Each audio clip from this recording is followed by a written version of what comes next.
दोस्तों, रूस और यूक्रेन के बीच युद्ध के 1410 दिन हो गए हैं, जबकि हमास और इसराइल के बीच युद्ध बंदी के 86 दिन। जहां तक यूक्रेन के दक्षिणी हिस्से की बात है, करसों में, वहां पे 2-3 दिन पहले यूक्रेन के यूएवीज ने सिविलियन ठिकाने पर जबरदस्त आक्रमण किया, शॉपिंग मॉल और जहां पार्टी चल रही थी इस तरह के जगहों पर, और उसका हंगामा अभी भी जारी है। और यह तुरंत उसके बाद हुआ था जिसमें तथाकथित रूप से यूक्रेन के 100 से अधिक ड्रोन्स ने पुतिन के आवास पर आक्रमण किया था। यह तो स्पष्ट है कि यूके का MI6 नेटो के साथ मिलकर जितना भी नेवल टारगेट है रूस का, जिसमें उसके सिविलियन ऑयल टैंकर है, उस पर आक्रमण कर रहा है, तथा CIA और दूसरों की मदद से अंदर में जो भी चल रहा है वह यूक्रेन उनके साथ ही मिलकर कर रहा है। और ऐसा नहीं है कि यह बात ट्रंप को नहीं मालूम है। हाँ, वॉर एस्केलेशन किस हद तक जाता है यह इस पर निर्भर करता है कि पुतिन और उनके सहयोगी किस हद तक रेड लाइन को अपने अंदर प्रवेश करने देते हैं। जापोरिजिया क्षेत्र में रूसी सैनिकों की बढ़त लगातार जारी है, गुलियाई पोल के पश्चिम की तरफ, जहां से यूक्रेन के सैनिक धीमे धीमे फेज्ड मैनर में वापसी कर रहे हैं। ओरिखो तथा निप्रोपेट्रोवस क्षेत्र में भी यही स्थिति है। पोक्रोवस मिर्नोग्राद में यूक्रेन के सैनिक काउंटर अटैक लगातार जारी रखे हुए हैं। पोक्रोवस के दक्षिण पश्चिम क्षेत्र में कोटलिनो में एक छोटी सी जगह में इन्होंने हल्की सी बढ़त करके अपना झंडा गाड़ा है और पूरी दिखाने की कोशिश है यूक्रेन की सरकार की कि पोक्रोवस पूरी तरह से उनके हाथ से नहीं गया हुआ है।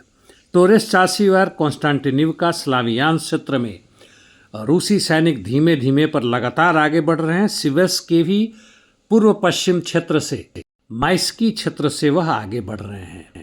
लाइमान में बाई लाज पोजिशनल बैटल जारी है। लाइमान को घेरने की पूरी तैयारी वैसे जारी है। कुपियांस में भी पोजिशनल बैटल जारी है, जहां यूक्रेन पूरी तरह से हावी था, लेकिन अभी ऐसा लगता है कि खराब वेदर के कारण, जहां रूस अपने ड्रोन्स वगैरह का पूरी तरह इस्तेमाल नहीं कर पा रहा है, कमज़ोर पड़ रहा है। फिर भी स्थिति बहुत ज़्यादा डावाडोल नहीं है रूस के खिलाफ। वैसे देखने की बात है कि आगे आने वाले समय में ऊँट किस करवट बदलता है। अब आते हैं खार्कोव के उत्तर में वोल्चांस क्षेत्र में। यहाँ पे वोल्चांस के दक्षिणी क्षेत्र और यहाँ के लिमान के साउथ वेस्ट में रूसी सैनिक आगे बढ़ रहे हैं। वोल्चांस की खुटोरी में 100 मीटर तथा मिलोव खाटने में 300 मीटर आगे बढ़े हैं। कुर्स्क सूमी क्षेत्र में भी माइन लाज पोजिशनल बैटल ही है। यूक्रेन का काउंटर अटैक ग्राबोवस्की में सफल नहीं रहा है, जबकि रूसी सैनिक हमेशा की तरह पिछले 2 दिनों में 500 से 1000 मीटर तक 6 दिशाओं में आगे बढ़े हैं। यह गति बहुत ही धीमी है, लेकिन ऐसा लगता है कि रूस कहीं से भी अपने सैनिकों को जबरदस्ती खत्म करने की, उसको युद्ध में झोंकने के लिए तैयार नहीं है, लेकिन युद्ध में उनका मरना लाजमी है। इंटरडिक्शन मिशंस के बारे में चर्चा कर चुका हूं। रूस के तरफ से भी तथा यूक्रेन के तरफ से भी सैकड़ों की तादाद में ड्रोन्स के इस्तेमाल हो रहे हैं। इसके साथ साथ उनके रॉकेट्स, मिसाइल्स और ग्राउंड से भी, जहां तक बात है, एक दूसरे के प्रति आक्रमण जारी है, एक दूसरे के खिलाफ दूर दराज के क्षेत्रों में। इस बीच में ईरान में ज़बरदस्त प्रदर्शन और विरोध में उसके प्रदर्शन भी शुरू हो चुके हैं। आज 7वां दिन है। मुख्य रूप से प्रदर्शनकारियों की यह मांग है कि जो गिरता हुआ उनका मॉनेटरी सिस्टम रियाल और इन्फ्लेशन जो 42% को भी क्रॉस कर रहा है, उसके खिलाफ है, उसको रोका जाए। और अब जाकर, चूंकि वहाँ इसमें 7 मारे गए, 2 पुलिस वाले ही मारे गए, इसलिए सरकार के समर्थन में भी सैकड़ों हजारों लोग सड़क पे आ गए हैं और कहना है कि इस तरह की चीज़ें ना करें।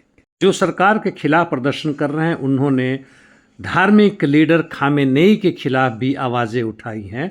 यह एक नया चीज़ है तकरीबन। जबकि ट्रंप ने कहा है कि यदि प्रोटेस्टर्स की हत्या की गई तो वह उनके मदद करने आएंगे।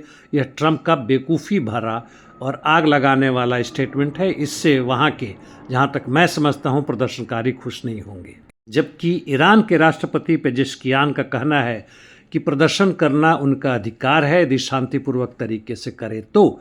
वहाँ के बैंक के जो चीफ उन्होंने इस्तीफा दे ही दिया है और पेजिशकियान का कहना है कि उन्होंने अपने वित्त मंत्री को आदेश दिया है कि प्रदर्शनकारियों से बात करें, उनकी समस्याओं को समझें। यह भी एक मूर्खतापूर्ण बयान है। उन्हें पता है कि प्रदर्शनकारी क्या चाहते हैं, उनकी खुद की सीमाएं क्या हैं और इस तरह के थ्योरोक्रेटिक बुर्जुआजी सोसाइटी में जनता की मांगों को पूरा करना तकरीबन नामुमकिन है, चाहे वो अमेरिका हो, भारत हो या ईरान हो। चलते चलते सूडान की बात मैं करना चाहूँगा। दारफुर क्षेत्र में सूडानीज आर्म फोर्सेस वहाँ के दूसरे फैक्शन डीजेएफ के साथ मिलकर बुरू पर कब्जा कर लिया है, लेकिन कोर्डोफान में उसके दक्षिण में आरएसएफ अपने साथी एसपीएलएम नामक ऑर्गेनाइजेशन के साथ मिलकर अल दारशौल में आगे बढ़े हैं तथा उत्तर में काउंटर अटैक कर आरएसएफ और एसएफ दोनों एक दूसरे को बर्बाद करने की कोशिश कर रहे हैं। हालांकि आरएसएफ ने यहाँ पर अल्लोबा नामक छोटे से क्षेत्र पर कब्जा कर लिया है। आप पीछे में देख रहे हैं कि दोनों तरफ से लड़ने वाले सैनिक किस तरह के हैं। क्या ये वास्तव में सैनिक हैं, वास्तव में किसी खास कारण के लिए लड़ रहे हैं? जी नहीं, इन्हें पैसा मिल रहा है इसलिए लड़ रहे हैं। चलते चलते अभी प्राप्त सूचना के हिसाब से अमेरिका ने वेनेजुएला पर आक्रमण शुरू कर दिया है, पूरी बमबारी कर रहे हैं। पीछे के बैकग्राउंड में आप उसे देख सकते हैं। यह अंतर्राष्ट्रीय स्तर पर पूर्ण रूप से गुंडागर्दी है और लूट का एक हिस्सा है। और इतना ही, धन्यवाद।